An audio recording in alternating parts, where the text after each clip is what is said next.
Mr. Chairman, members of the committee, the last agency for your initial consideration, not counting callbacks, is Agency 90, the Wyoming Energy Authority, and before you is Executive Director Rob Krieger. Director Krieger, welcome to Joint Appropriations Committee. How are you today? I'm good, Mr. Chairman. How are you? Very well, thank you. Appreciate you being here. Appreciate you closing us out on our initial hearings, and we're anxious to hear from you.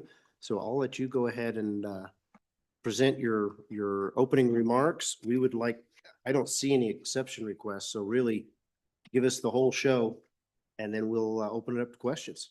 Sounds good, Mr. Chairman. Thank you. Good afternoon, Chairman Bear, Chairman Salazar, members of the committee. My name is Rob Krieger. I serve as the Executive Director of the Wyoming Energy Authority. With me today, I have Jamie Blasmo. She's our accounting manager and, as I always say, keeps the train on the tracks for us at the WEA.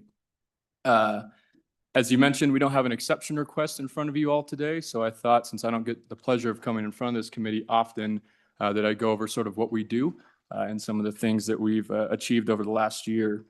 As you know, the Energy Authority is a bit different than most agencies that come in front of you. We're considered a instrumentality of the state of Wyoming. For budget purposes, really means we live in the 600-900 series, so we're all contract employees with the state, all at will.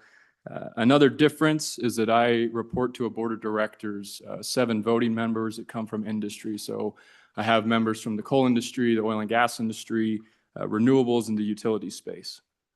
We're a pretty small team at the WEA. We're 8 people, which is very small compared to other energy producing states, the major energy producing states.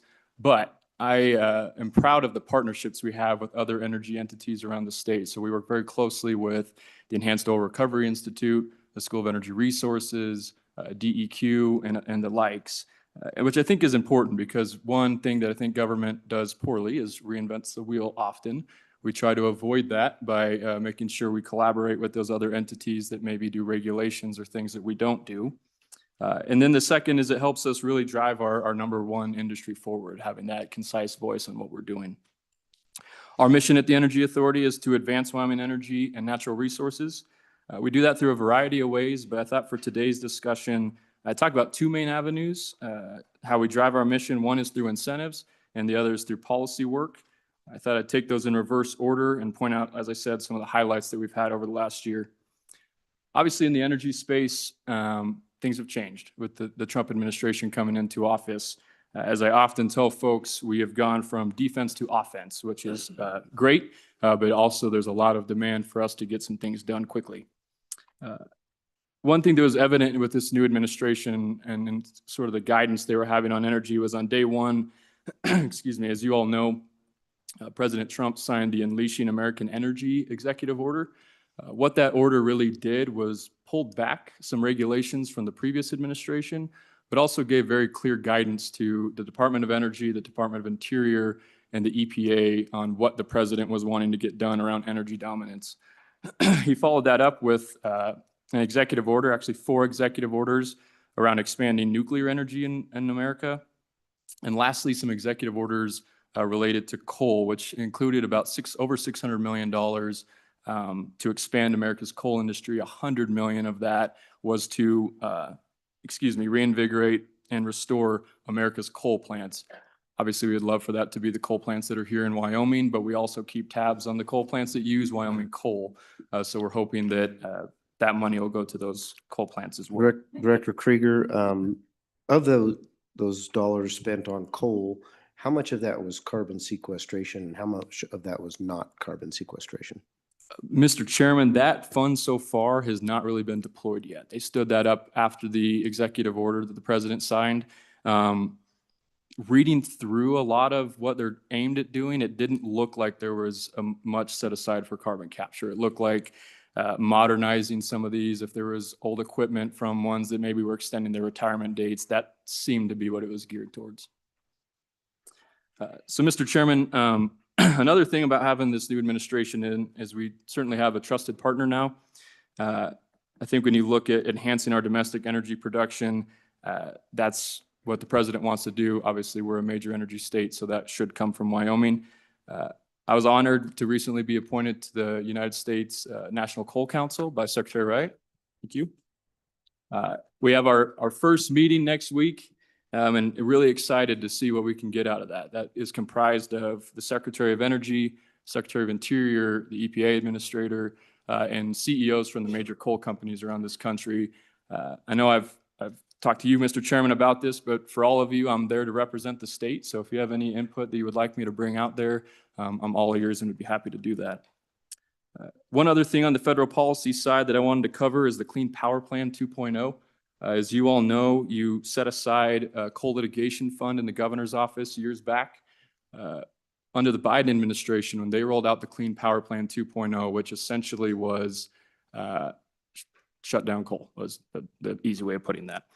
The governor moved 300,000 of that fund over to us to contract with private counsel. Today, where that stands, we were getting ready to fight the rule. Then the administration changed. This administration's repealing that rule. So now it's kind of the other side of the coin where we're looking at defending that repeal. So that account hasn't been spent down much, but I do believe it is set to revert this session, but just wanted to make sure I pointed that out. Director Krieger, that reversion, will that go back into the account that we set up? Is that where that's going to go?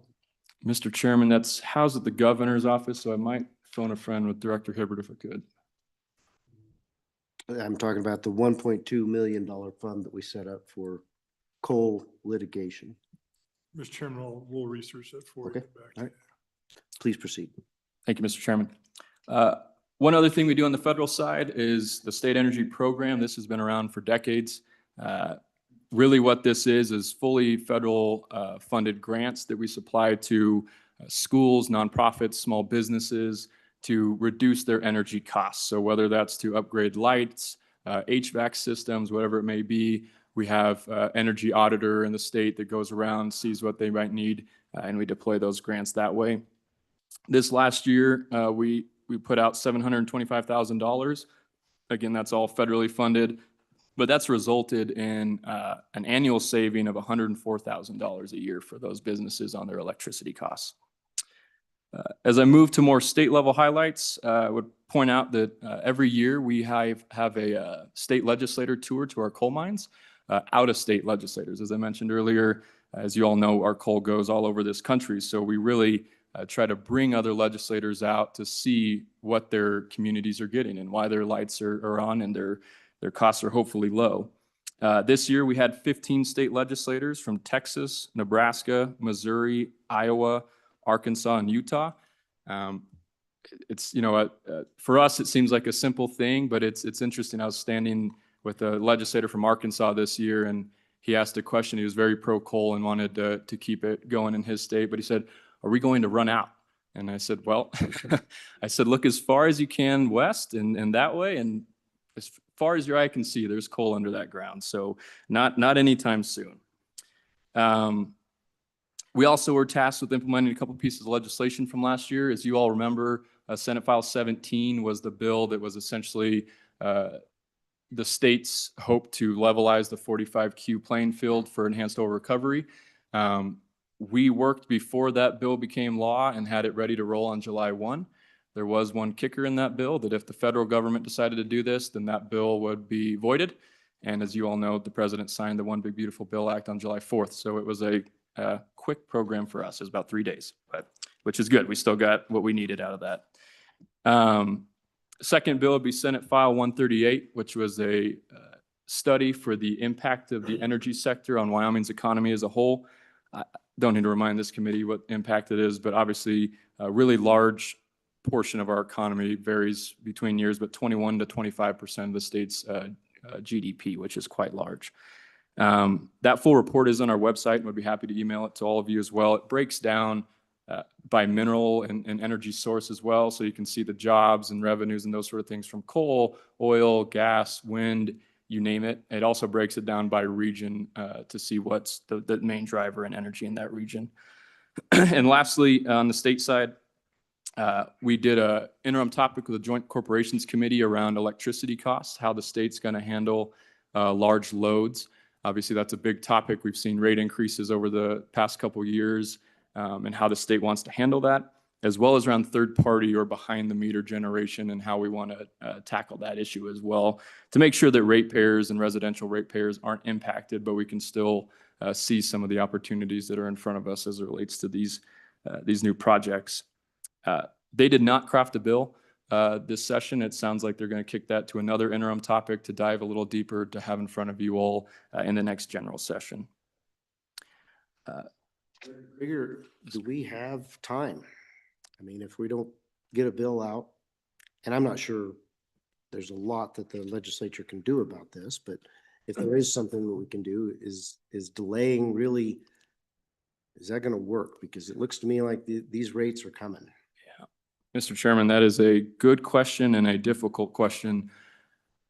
On the large load side, I think the PSC has done a good job of writing a rule around, I'll use Black Hills, for example, that if you are bringing in a data center here in Cheyenne, you have to have your own special rate, that they're going to pay a higher rate. The company is going to consume that, and it's set up to not hurt the residential payers. Now, Black Hills and each utility has to submit their plan for that, and not everyone has done that. So to your point, yes, it is coming quickly. I know the PSC is working hard on that, but I won't be surprised, not in obviously a committee bill, but if some member does decide to bring something forward, maybe not on large load, but on third party in particular. We're seeing issues around, okay, if you want to build your own generation, but you want to serve more than just yourself, then it gets tricky law and rule. And I think that needs to be clarified. And I feel strongly that someone's going to probably bring that forward. Director, what percentage of these new large demand entities are interested in creating their own energy? Mr. Chairman, that is a great question. I think it really depends on where in the state they're looking to build and who is the co-op or the utility in that area. We've seen here in the Cheyenne community, it seems to be working quite well with Black Hills and trying to figure out ways to make that work. In other areas of the state, there's certainly, if there's not some good communication between the utility or the co-op, they certainly are looking at doing their own generation. Percentage, I couldn't tell you. Just as a follow-up, what is Black Hills doing to invest in generation sources to meet the demand increases? Mr. Chairman, my understanding is with that large load tariff that they have on these projects, that they can use that money to invest and expand some of their output. I know they've looked at, they're obviously keeping their coal assets going. That hasn't necessarily been an issue with Black Hills Energy, but looking at more gas generation stood up. I know in the Swan Ranch area, there's been discussions around a new gas plant being stood up to serve some of this load, but it's my understanding they can use part of that tariff to pay for that. Okay. Right. Thank you. Any other questions right now? Sorry to interrupt. Please proceed. Not a problem at all. Thank you, Mr. Chairman. One other piece I just talked about international. I was fortunate enough this year to go over to Japan and Taiwan, meet with our partners over there on energy related exports and how we can maybe get our energy out to there. You all know that's been a discussion for a long time. We've had some difficulties with our states on the West Coast in getting that energy out, but I'm sure you've seen the ruling around the Oakland port that now is good to go forward. We just got to get some investment behind it, but then also resources that those countries want. One thing I'd point out is President Trump's trade deal with Japan included the country of Japan would invest $550 billion in the United States. Big emphasis around energy on that $550 billion. So that's what we are working with Japan on how can we introduce them to our mainly coal and natural gas is what they're interested in, but put them together with those businesses and try to figure out a way to get those projects going sooner than later. Mr. Chairman, I think for the kind of policy side, that's sort of all we have. I was going to pause there before I go into incentives and the energy matching funds, if that works. All right. Any questions on the policy side? I have one, and you probably can't speak for the governor, but from your perspective, is he still heading down a carbon negative goal for the state of Wyoming? Mr. Chairman, I do not know if he's what his carbon goals are. I know, and if we talk broadly about carbon capture, this new administration has shifted a little bit to but putting an emphasis around if we're doing carbon capture projects, what is the utilization of that CO2? Making sure that, and the CCUS acronym, that U is really being promoted, which, and I'll get to this in our energy matching fund projects, but there's a couple that we've done that are really emphasis behind that is making sure that CO2 is either a pipeline built out. Senator French, I know you had a question yesterday about what are we doing to get CO2 up into the Bighorn Basin. We did just announce a project around Christmas with Contango and Merit Energy to do a feasibility study to look at getting CO2 up into the basin. Okay. Any other questions? All right, seeing none, let's go ahead and go on to incentives. All righty. Mr. Chairman, I thought I'd touch on the energy matching funds. I know that's housed in the governor's office, but we have been designated to implement that. Obviously a large amount of money, and wanted to just update the committee on where all that stands. As a reminder, that program was first passed in 2022, laid out a bunch of different requirements, but really that this could be to match funds from private or federal funding for research, demonstration, pilot projects, or commercial deployment projects related to Wyoming's energy needs, included but not limited to, and it lists off a whole slew of energy things. One thing that's important, I think, is that original 100 million, not to forget that there were a couple earmarks that shaved some money off the top of that. There was 8 million that went directly to the University of Wyoming School of Energy Resources for their coal pyrolysis project, and then 10 million for, quote, public infrastructure for commercial energy development. And what that really was us partnering with both Campbell County and Sweetwater County to help them move some roads to access more coal.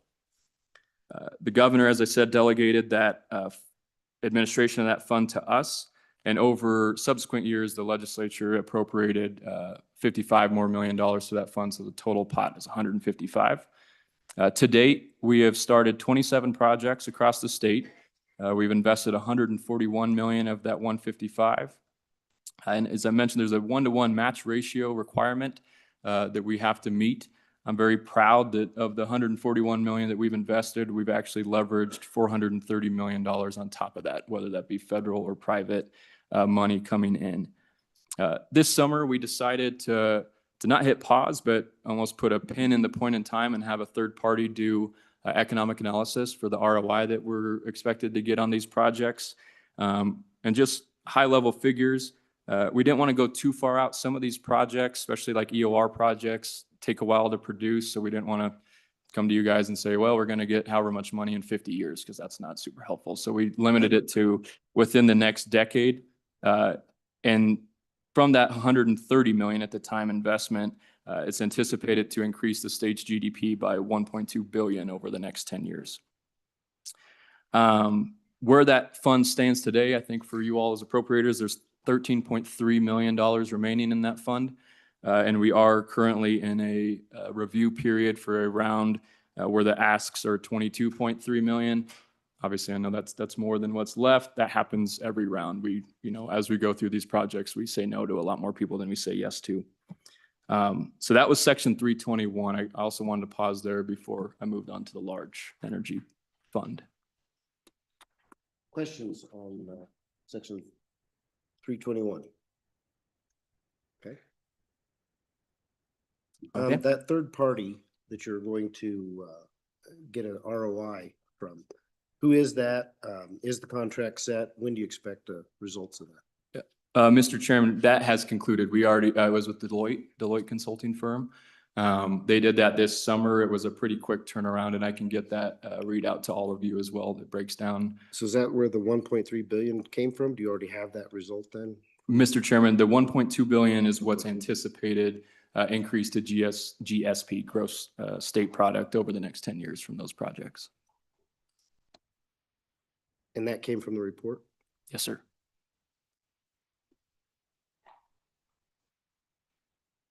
Okay. Any other questions? Seeing none, please proceed. Okay, Mr. Chairman, the next fund that I wanted to touch on was section 323 of the budget. This was passed in 2024, which was called the Large Project Energy Matching Funds. which was a total of $100 million.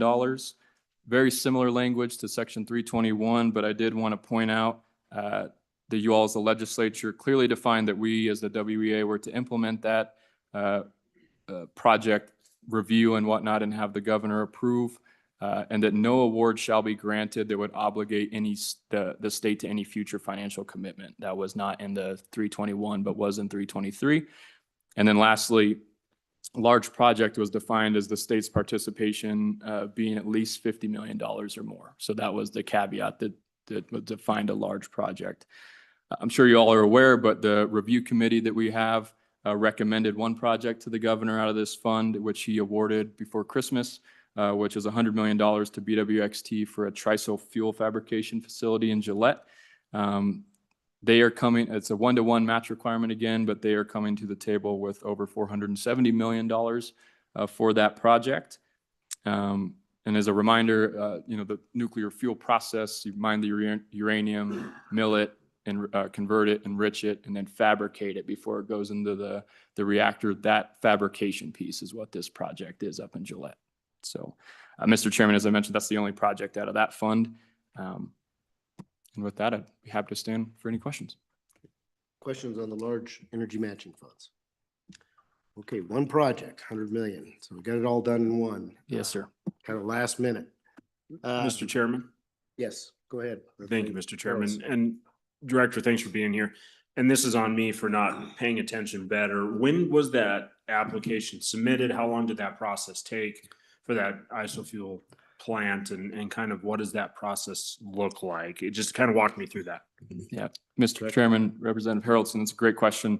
So we entered an MOU, a public MOU with BWXT on this project about 1.5 years ago to look at, we feel very strongly that the front end of the fuel cycle for nuclear has great promise here in the state of Wyoming, given our uranium reserves. So we wanted to head down that path of, okay, what would this look like and how could we do it? To your question about process, what we do is we do a tri-annual process. So say you have a project that you want to apply to us for, and you submitted that today, we would review that in our March 1 batch. So everybody up to that point. We internally at the WEA review those, make sure, one, you have your match. That's something that we've been very strict on, which has not always made me super popular, but that you come to us day one with your match. It's not a, hey, we want to do this project, you as the state help, and then we go raise the other half. We said that's not allowed. So we go through all those sort of things. We move forward the ones we think are eligible to move forward. That goes in front of a review committee that consists of myself, a member from the governor's office, workforce services, business council, and the state geologist. We ask different questions from different angles on what these projects could mean, and then we provide finally a recommendation to the governor for his approval or denial. Follow up, go ahead. Thank you very much. How many applications did you guys receive in this last year? So obviously you awarded one large. How many applications did you receive, and kind of give us a little bit of a window on that? Director Krieger. Mr. Chairman, Representative Haraldson, applications overall for the large energy fund, that was the only application. For Section 321, I can get you the number of projects, but just for total money, we have denied over $1 billion in asks over this program. Okay. Other questions on the large energy matching funds? My largest question, Director, is should we be expecting a letter from the governor asking for more energy matching funds between now and when we go into session? Mr. Chairman, that's a good question, not that I'm aware of. Okay. All right. I think that's about it. Is there any? Director Mr. Hibbert? Chairman, June 30th, 2026, the $1.2 million for co-litigation will revert to the general fund. Okay. So we would have to have more legislation to keep that litigation fund going. Mr. Chairman, you'd have to take action on the extension of the sunset. Okay. Mr. Chairman, Yep. Senator Grew. to Director Hibbert, would that could that be in a footnote that we want that money not to revert, or to to keep it there? Is that a 300 or is that something we'd have to do legislatively? Mr. Chairman, I'll take the first shot at this. I believe you could do it in a section 300. Director Richards? Mr. Chairman, we have taken that practice previously. Great question, Senator. Go ahead, Senator. Thanks. I just wanted to, actually to Rob, or to Director Krieger, sorry, to congratulate him on his appointment to the coal board. And I had him before he came before to testify today to actually sign my coal brick as Oh, his good. membership. Good idea. indicates, so we can kind of keep that there for him. So let's give him a big hand for that. This is a big job. We do, Mr. Chairman, look forward to, seeing the fruits of his labor, and I know it means a lot to all of us, and so we just really appreciate it. And one last comment, if I can, I do have to say, I know it's been interesting, it seems like we gave this governor a lot of latitude in the energy front, and he asked for it, and we gave it to him. And a couple of years ago, we sat in this room, and a lot of us kind of carped a bit about what we called the onesie twosie, that we put a lot of money in a pot for the governor to do big things. And he was doing $1 million here and $1 million here and 10 million here and 5 million here. And we were kind of grousing a bit about onesie twosies. And it's like, hey, when are you going to do something? Well, he did something. And I know it's been something that it's been fairly controversial, something that we've talked a lot about, but I just wanted to say the director and the folks that he works with, that I know it's tough having 93 bosses. So thanks a lot. Anyway, thank you, Mr. Chairman. Representative Harrelson. Thank you, Mr. Chairman. Director, looking at, obviously, you kind of have a scope dealing with the mining industry, the extractives, power generation, transmission. So you kind of wear a multiple hat game here, and I get that. One of the struggles I think that and I'm probably not telling you anything you don't know, but things maybe to just work on and look at. And as you're in DC more having these conversations, main distribution center in Nebraska, 3 years behind, 5 years now behind on its rebuild. Mitsubishi circuit breakers 6 years out, not taking any more orders. Now we're baling wire and duct taping this thing together. Well, this is the main distribution for the Eastern grid, right? Coming out of the Western. So this is a major concern. So like I'm explaining one small tidbit, and that came from a conversation yesterday with my brother-in-law who works TSM. And he's like, this is so frustrating because we were supposed to fix this 5 years ago. We can't even get the circuit breakers. And now there's not even an option. They quit even taking. So the ones we've gotten are going to broken ones now, not to pull that retrofit out of place and put new technology. We can't even do that. We're now just trying to limp the system along through North Dakota, South Dakota, Wyoming. And so as you look at that, we can sit here and talk about the power required to keep AI on track, the data centers, all of these things. But really, when it comes down to it, we're struggling to even get proper transmission taken care of. And so not really even a question, more of a statement, if you could keep that in mind. The second is this. Obviously, we're right in the middle in our county of a wind project potentially coming in. And I would say collectively, and I can't speak for everyone, but there's a lot of people in Wyoming are getting tired of seeing windmills. And they're getting tired of the footprint to the megawatt generation and kind of just saying, we're seeing this federal subsidies. Now they're thinning out, and I hear that. But this federal subsidies game that propping something up that's problematic and not really working well. And instead of it being the Shirley Basin where the antelope and sage grouse have to look at them, now it's in farmland outside of Wheatland and outside of Chugwater. And so just as you continue to look at that and continue to pursue that, I would just ask, there is a point, and I know you're on the coal board. We got to find ways to build modern, clean, effective coal-fired power plants on the Terra again to put real baseload generation on board. don't you think?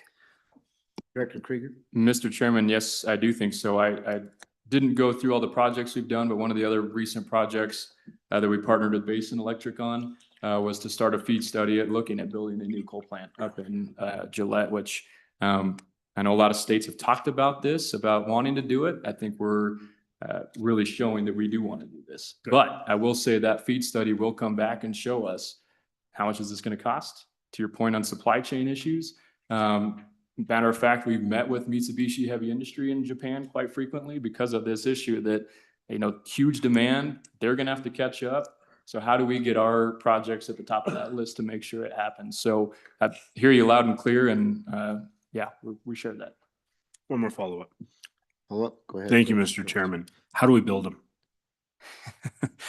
Mr. Chairman, that is a very good question. I don't know. It's going to take a lot of coordination. I think the other big piece, I don't want to speak for Basin too much, but I do know this weighed into their board's decision quite heavily.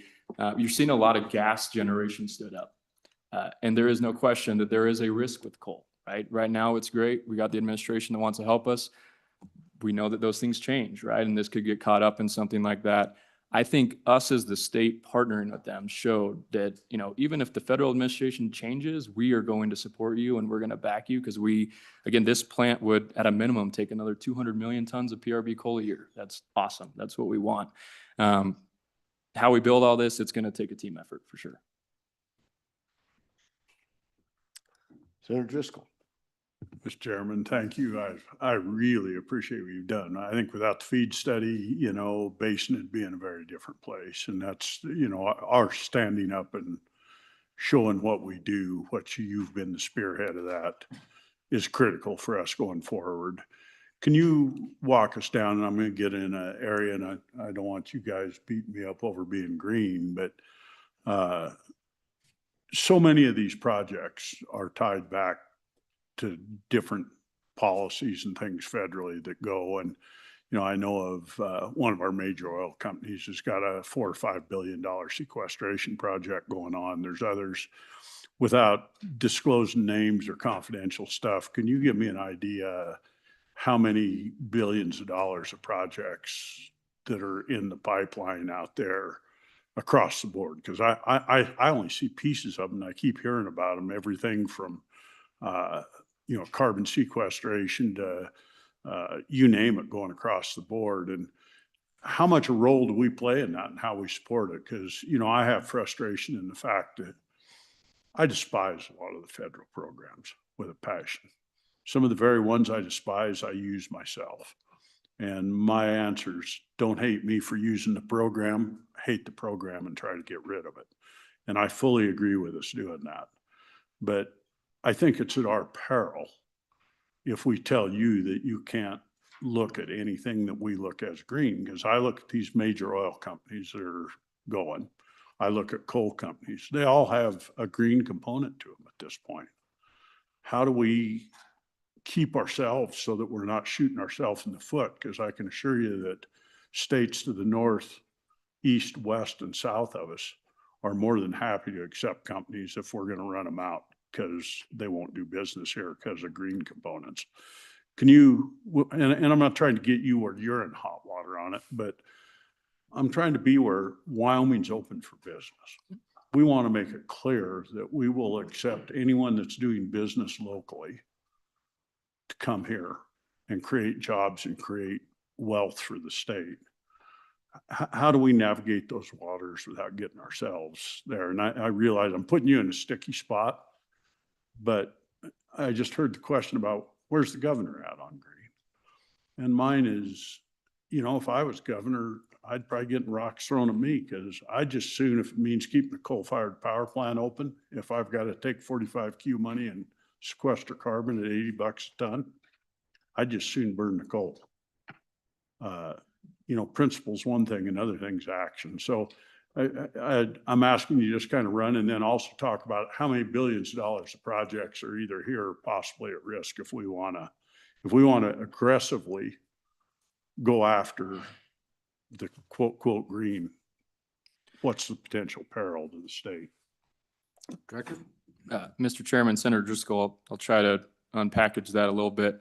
You know, when we get applications, every company has different reasons for doing projects. Sometimes that is, you know, we operate on a global scale. Our global partners want low emission products. Therefore, we're going to do X, Y, or Z. For us, we look at what is the state of Wyoming going to benefit from this project, right? If it is, I'll point to carbon capture, that we have a project at Dave Johnston Power Plant that is essentially a new way of burning coal. They're specifically using that CO2 that they take into a enhanced oil recovery field nearby. So to us, that is a huge bang for our buck and makes a lot of sense. So I don't have a number for you on how many, you know, how many projects may come or not because of that. I think Director Whitman did a good job yesterday of talking about this change in 45Q. I think it's fair to assume there's going to be a lot more EOR activity coming to the state of Wyoming because of that. And that's just a guess at this point, but yeah. Okay. All right, other questions? If the governor does not send a letter asking for energy matching funds and this committee doesn't present it and the larger body doesn't provide energy matching funds and you no longer have that incentive, will you have enough work with just the policy work that you've been doing? Mr. Chairman, that's a great question. I do think we will have enough work. I often say, you know, we didn't get added positions or resources to implement the matching funds. We stepped up and did it. And yes, we have a lot of things that we work on day in and day out to fill our days. I will say, whatever the body chooses to do for future energy funds is obviously your choice. I would say states like Texas, Tennessee, Virginia, Oklahoma, North Dakota, a lot of these states have funds in some form or fashion. Just last week, Texas announced over $1 billion in natural gas projects that they're helping with. So it is a competition out there. We are lucky to have these resources under our feet. And so we hope that that can be there, but a little kicker sometimes helps. Okay, thank you. Senator Driscoll. Just how competitive are they and can we survive? What could we expect to show up if we dry up all of our funds and try to just let people show up here? Some of it's resource driven. Obviously, we got coal. You're not going to be competing with South Dakota because they don't have any coal. But in a general sense, how important are incentives from the state to getting them to come here? Mr. Chairman, Senator Driscoll, that's a good question. You know, I've always said if we get in a dollar-to-dollar war with a state like Texas, we're going to lose, right? They got more money than we do. I do think a big component of this, though, is the partnership that we show with these companies. Like I was saying earlier with this coal plant, showing not just the state, but the country that we're willing to do this and put our money behind it. You know, I think I'll give you an example. We've been working on in discussions with the company around a uranium conversion plant. There's been one uranium conversion plant in the entire United States for 60 years. That one is old. It's running out of capacity. They need to build a new one. Whoever gets that new one, that will probably cover the market for the next 50, 60, 70 years. So there won't be a lot of these stood up. So we've been in conversations with this company and they've been very frank with us that, you know, Texas has X amount on the table ready to roll. What do we have? They do have more uranium up here, so that's an advantage. But right now, that's not tipping the scales enough for them to make that move. All right. I think we've covered everything. Do you have any closing remarks? No, just thank you for your time. Okay, well, we thank you for what you're doing. You asked, and you and I have spoken about the message we want Washington to get, and that is that we are ready to build coal-fired power plants and provide the coal for those, not just here in Wyoming, but across the country. Yes, sir. Thank you. Thank you. All right. What's that? All right. Director Richards. Mr. Chairman, that concludes your agency presentations for the day. A look ahead to tomorrow, we have a presentation of the Craig January report and fiscal profile, followed Following that are letters from elected officials and the judiciary. You have time set aside for public comment. Again, for those wishing to comment publicly online, the deadline is 5 p.m. today. Then you have approximately 5 agencies that you will be calling back, including the Livestock Board, University of Wyoming, State Parks and Cultural Resources, the State Shooting Complex, Joint Powers Board, as well as the Board of Medical Licensing at this time. All right. Any questions from the committee? Based on tomorrow's schedule? Show up bright-eyed and bushy-tailed? All right, we'll be here. So we finished with today's business. We had an opportunity to do some practicing for next week. Do we want to do that outside of committee so that we don't put the public through that angst of watching us play practice games? Okay, then we'll do that. We'll go ahead and adjourn then, and we'll stick around here and do some practice. Thank you all.